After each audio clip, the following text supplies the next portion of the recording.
I'll invite Cindy to come forward and read our first lesson.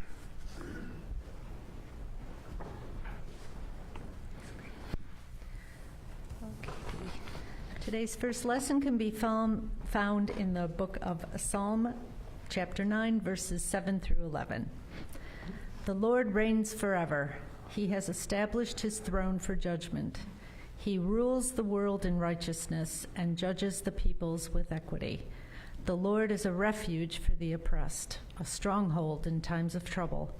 Those who know your name trust in you, for you, Lord, have never forsaken those who seek you. Sing the praises of the Lord, enthroned in Zion. Proclaim among the nations what he has done. Thank you to God for his word. Amen. Thank you, Cindy. I'm just realizing in my prayer I didn't mention gratitude and prayers for Erica and Ian in this pregnancy. Maybe it's because I'm so excited about that. Yeah, that's great. Well, we're continuing this session with the Lord's Prayer. The Lord's Prayer, if you think of the three big kind of founding documents of Christianity, they're things like the Ten Commandments and the Apostles' Creed and the Lord's Prayer. Things that we believe, ways that we should behave, and ways that we relate intimately to God. And those three come together. In fact, they overlap a little bit. The Ten Commandments, people also often talk about the two tablets of the Ten Commandments. The first 4 commandments are about our relationship to God. The next 6 are about our relationship to each other. And the Lord's Prayer, people often identify 7 different petitions, requests. The first 3 pertaining to God, and the final 4 about our daily needs. Yeah. Well, we're going to talk about the very first of those petitions, and it's that God's name be hallowed. Hallowed be your name. It's about reverence. This, as I said, that request itself, hallowed be God's name, has a connection to the Ten Commandments, and that's where our second passage comes from today, in Deuteronomy chapter 5. They're just about to enter the Holy Land. The Hebrews are together, and Moses has gathered them. And he says, look, folks, God spoke to us out of the fire on the mountain. And you'll remember that it was a scary moment. There was lightning, and it felt like earthquake. In fact, the people were partitioned off from entering too closely so that God's glory didn't break out and kill them or cause harm. He said, so remember, this is what God spoke to you face to face. This wasn't to our ancestors. It was you who are alive here today. And God said, verse 6 of Deuteronomy 5, I am the Lord your God who brought you out of Egypt, out of the land of slavery, and you shall have no other gods before me. And you shall make for yourself, and you shall not make for yourself an image in the form of anything in heaven above or earth below or in the waters. You should not bow down to them or worship them, for I am the Lord your God. And I'm a jealous God. I punish the children for the sin of their parents, even to the 4th generation, but I show love to 1,000 generations of those who love me and keep my commandments. And a third command, you shall not misuse the name of the Lord your God, for the Lord will hold no one guiltless who misuses his name, or as King James says, uses God's name in vain. Well, this first request in the Lord's Prayer, God's name be hallowed, is about that. It's about using God's name in a way that is reverent, not in vain. And in the speaking of it, it both expresses a petition, something we're asking for, and in some ways is its own answer to that, at least in that moment. It's a moment of holding God's name as hallowed, holy. This is what Warren Wiersbe says. He says this first request in the Lord's Prayer makes it clear that prayer and worship go together. Too often we rush into God's presence, we pour out our request, and then we rush back to our daily responsibilities, having never paused to worship him or thank him. He said King David got it right when he wrote Psalm 141. He said this, "May my prayer be set before you like incense. May the lifting up of my hands be like the evening sacrifice." So he's saying, might the words of my prayer themselves rise to you like an offering to the glory of your name. Long before Wiersbe, Thomas Manton, he wrote in the 1600s, he was a chaplain to Oliver Cromwell. He wrote this, "In this petition, the glory of God is both desired and it's promised on our part. For every prayer is both an expression of a desire and also an implicit vow or solemn obligation that we take upon ourselves to prosecute what we ask for. Prayer is a preaching to ourselves in God's hearing. We speak to God to warn ourselves, not for his information, but for our edification." Because when you think of it, God can't become any more holy than he is, right? And we're not asking him to somehow transform himself, but rather that our posture towards him, ours individually, ours collectively, is one that recognizes that holiness. This word, hallowed, means to hold sacred, to imbue with glory. Glory is the same word. It means weightiness. Weightiness. May God be the heavy. Do you know that? Do you have this sense sometimes that you're living under something?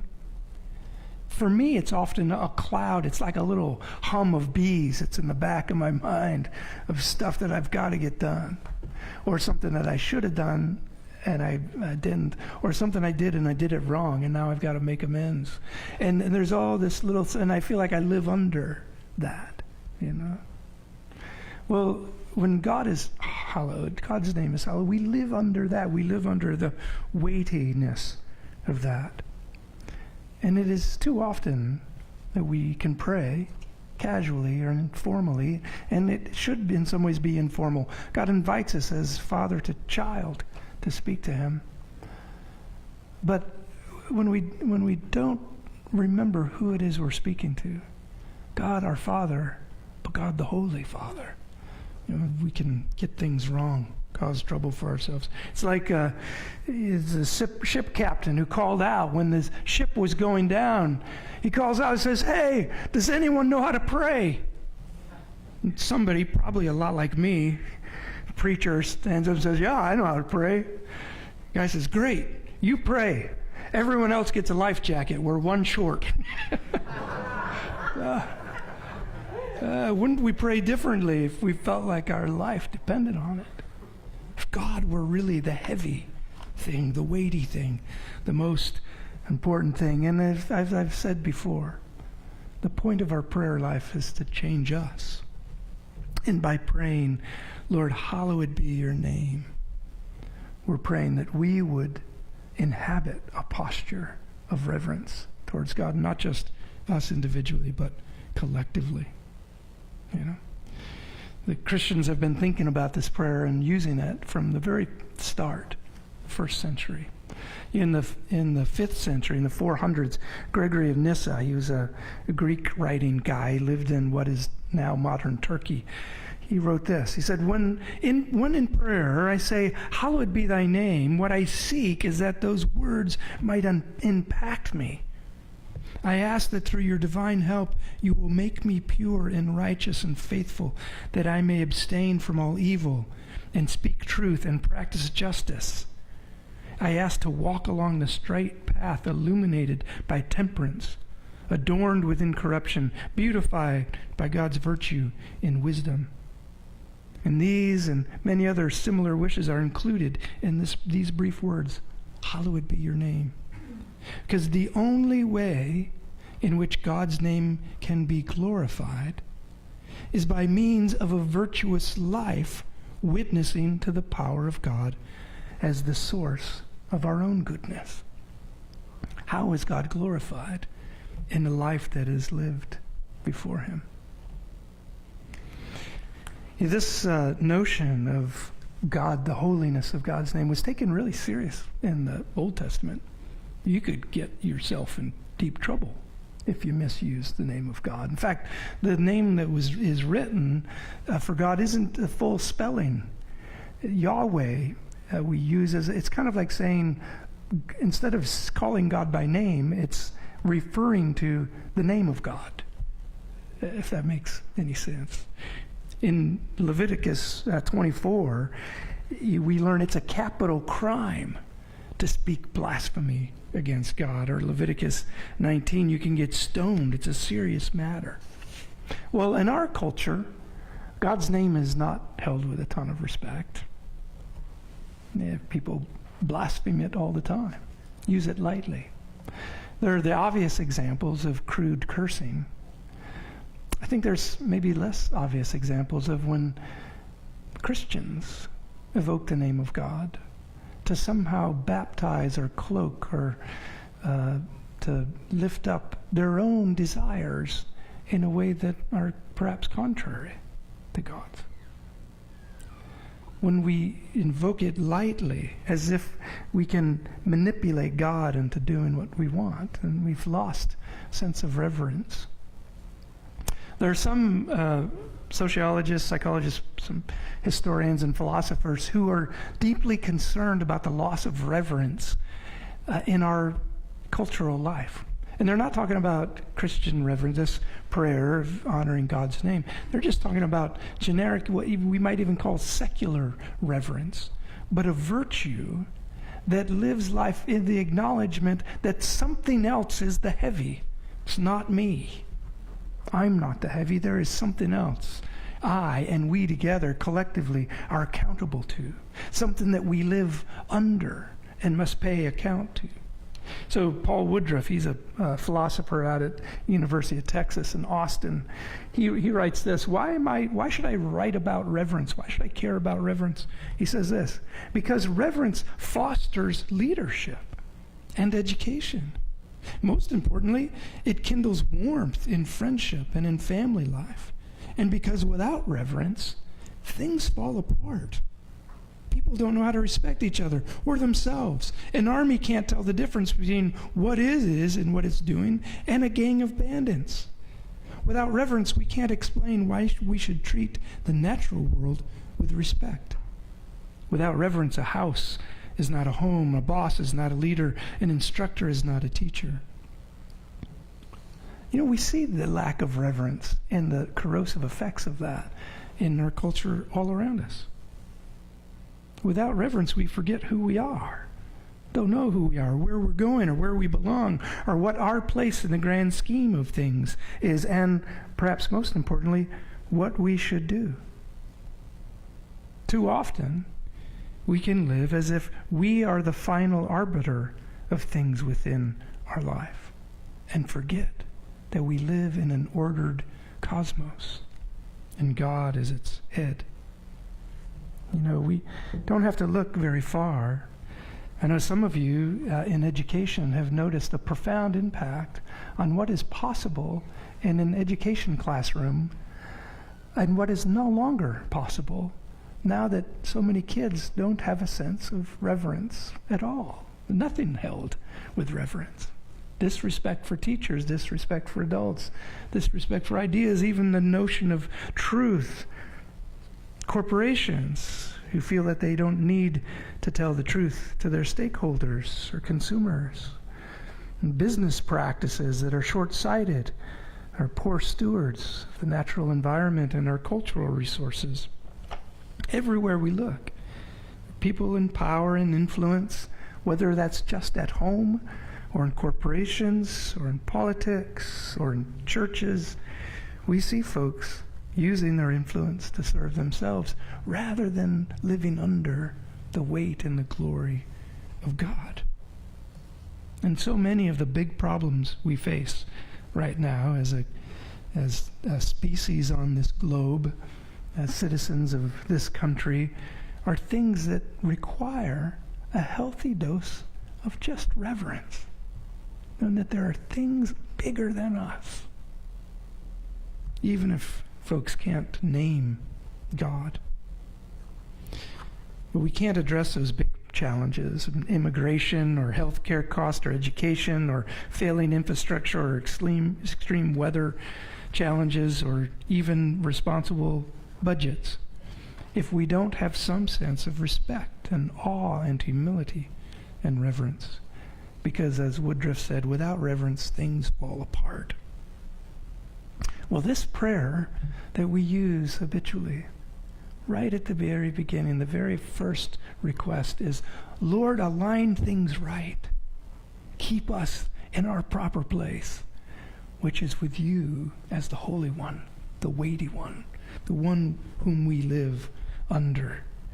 And in saying that, we act it out. We hallow God's name. Well, this, to be hallowed or to be sanctified, it means two different things. And in the way they impact our life, I think it has something to say. One is it means being set apart. For something to be holy means for it to be set apart. Back in Deuteronomy, when Moses was given those instructions about how to live in their new land, God tells him this. He says, listen, when you get there are going to be folks who worship differently, and I want you to eliminate their idolatrous places of worship. And instead, I want you to, he says this, the Lord God will choose from among all of your tribes a place to put his name there as a dwelling. And you must go to that place and bring your burnt offerings and your sacrifices, your tithes, your special gifts that you've vowed to give, and your free will offerings. And there, in the presence of the Lord your God, you and your family shall eat and rejoice in everything you put your hand to, because the Lord God has blessed you. So we see that there's this setting aside, one, of a special place, and secondly, of special offerings, and thirdly, of a special time. Come and do this thing together. And here's what's really interesting about this. This notion of reverence and solemnness of hallowing God's name is not without joy. He's inviting them to a big party. And he says, come and rejoice in everything that you've put your hand to, because the Lord God has blessed you. All this work that you're involved with all the time, bring it before God and celebrate and see his provision. But remember, God's the Holy One. Even time is set aside as holy. This notion of Sabbath, In the New Testament, we read about holiness being that Christ himself was set aside, designated for the work that he has to do. And then, like Christ, all of us saints, too, we see in John 17, we're set apart by God's word to perform the works that he's asked for us. There's this great prophetic vision in Zechariah 14. I love this. It talks about when that holiness kind of spreads to everywhere, every place. On that day, says Zechariah in chapter 14, holy to the Lord will be inscribed on the bells of the horses and on cooking pots in the Lord's house. They will be like sacred bowls in front of the altar. Every pot in Jerusalem and Judah will be holy to the Lord Almighty. And those who come to sacrifice will take the same pots and use them in their home to cook with. Every little thing, holy to the Lord. You're frying an egg in the morning, that spatula, holy to the Lord. It means lived under the acknowledgement of who is the giver of all good gifts and how do we use them well. As Lizzie said, the scripture is very practical with instructions about how to eat well and stuff like that. To be hallowed, to be holy, is to be set apart, and to be God's holy people mean to be set apart. This is going back some time. I'm not up on Disney films. In fact, there are whole generations of stuff I've lost, but Toy Story was big when our kids were little. You guys know that one? And you remember Woody? How does Woody know who he is? He pulls up his shoe, and what does he find there? The Lord's there, Andy's name written. Andy claims him. You were mine, and Woody knows who he is because of who he belongs to. That's what makes us holy to the Lord, set apart, to bear his name. He stamped his name on us, called us our own, set apart for his purpose. So no matter what we befall, whatever disappointments or frustrations, whatever losses we endure in this life, and we will endure loss upon loss, it's not undone. It's not wiped out. Even in that, we're holy to the Lord. You know, there's multiple things about holiness, but the second thing I want to talk about this. Holiness, the term itself is the same root as wholeness. To be whole, to be complete, to be filled with integrity, so that you are who you are through and through, without fragmented, divided self. That's a hard thing to manage sometimes. I feel like I'm fragmented and broken into different parts that war against each other sometimes. You know, the Heidelberg Catechism talks about this. It says, "Hallowed be your name," means to bless, to worship, to praise you, God, for all the works and for all that shines forth from your works, your mighty power, your wisdom, kindness, justice, mercy, and truth. And it means this, to help us direct all of our living, what we think, what we say, what we do, so that your name will never be blasphemed because of us, but rather honored and praised. Well, so in this prayer, we're asking God's name to be hallowed and also set apart in ourselves, that we live with wholeness. This is the way Paul put it in 1 Corinthians. He says, listen, whatever you do, whether you eat or you drink or whatever you do, whatever fills up your day, do it all to the glory of God.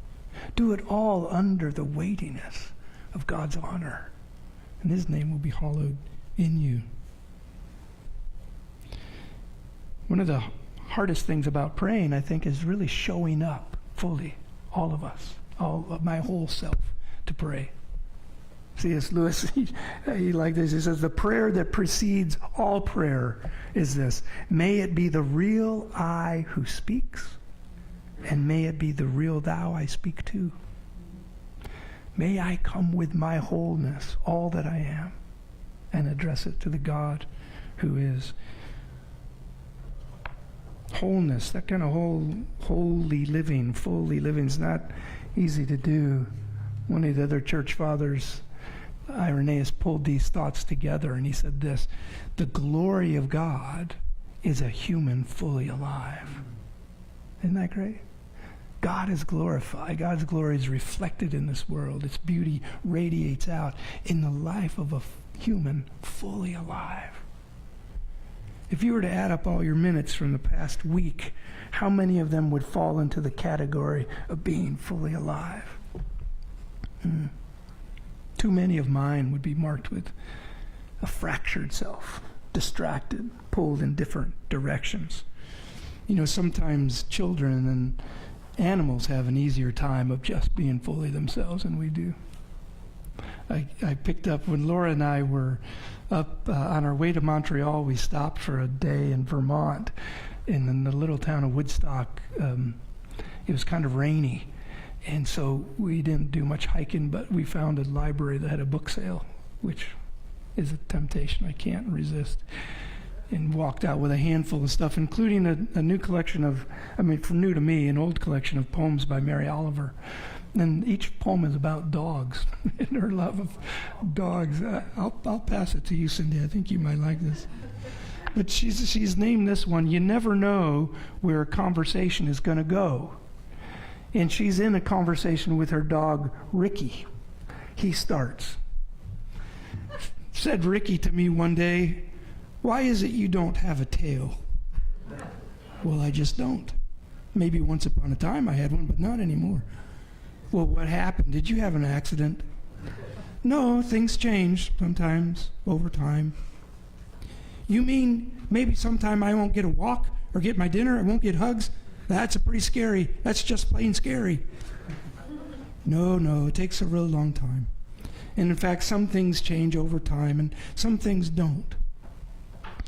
Well, how do I know what's what? Oh, day by day, Ricky, you find out.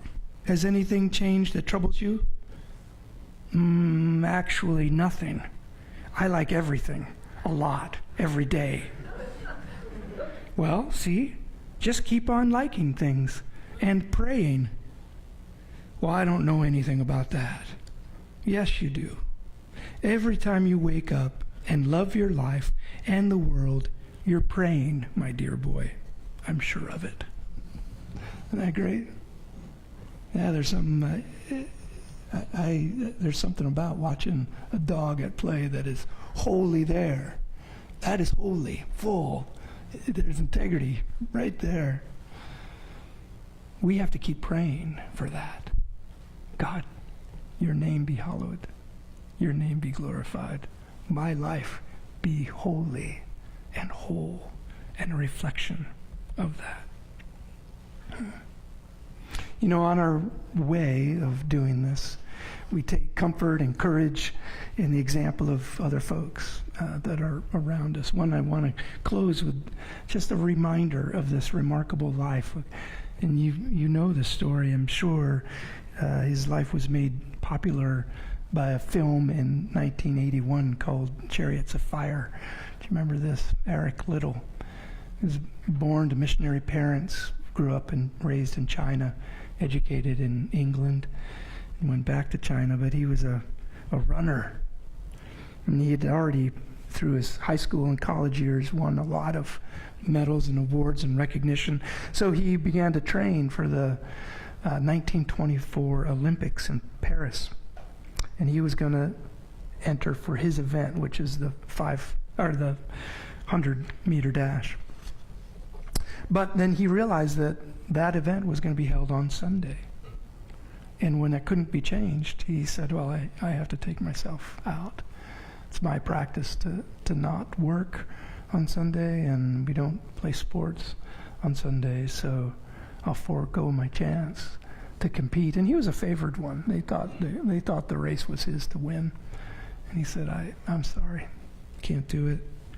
The world didn't understand what it meant for him to honor God's name, to set things apart, to remind himself that life was not just for his to do whatever he wanted with, but his life was to be a reflection of God's glory, and for him that meant not running. Well, some of his teammates gave up their position and on other races that weren't run on Sunday, the 200 and the 400 meter competitions, and he ran those, not his best. But still good enough. He won a gold in the 400 meter, got a bronze in the 200 meter. And he was a testimony to the whole world that some things matter more than just individual ambition or desire. And for him it meant testifying to his commitment to keep the Sabbath holy, and so remind himself that his life itself was holy to God. Well, he went back to China. He gave up competitive sports. Like his parents before him, he became a missionary in China, lived there. He actually was there during World War II. And, he became an alien enemy, they call it, an enemy alien. So he was put in an internment camp run by the Japanese. They rounded up everyone in northern China who were part of the Allied countries. And his family, his children, his wife went back to England. He stayed on there, and he found ways to minister and had a profound impact. Even with the limited resources and scarcity of opportunity within that internment camp, he became known as a guy that you could count on, a guy who had a kind word and who folks looked to. Sadly, while he was there in 1943, he developed a brain tumor and passed away, not in the presence of his family or loved ones, but surrounded by people who were attracted to the beauty of his life because they saw in it the glory of God reflected. What is it that we say when we say, hallowed be your name? In part, we're saying, Lord, we want to remember that you are the heavy. We want to live our own lives so well ordered and under your blessing that they reflect back to the world around us your glory. And so your name is lifted high. Well, let that be true of what we do this week as we sanctify God in our hearts, in the secret places of our souls, and in the public actions of our deeds. That God would be lifted up, and we would be made whole, and we would reflect his glory in this place.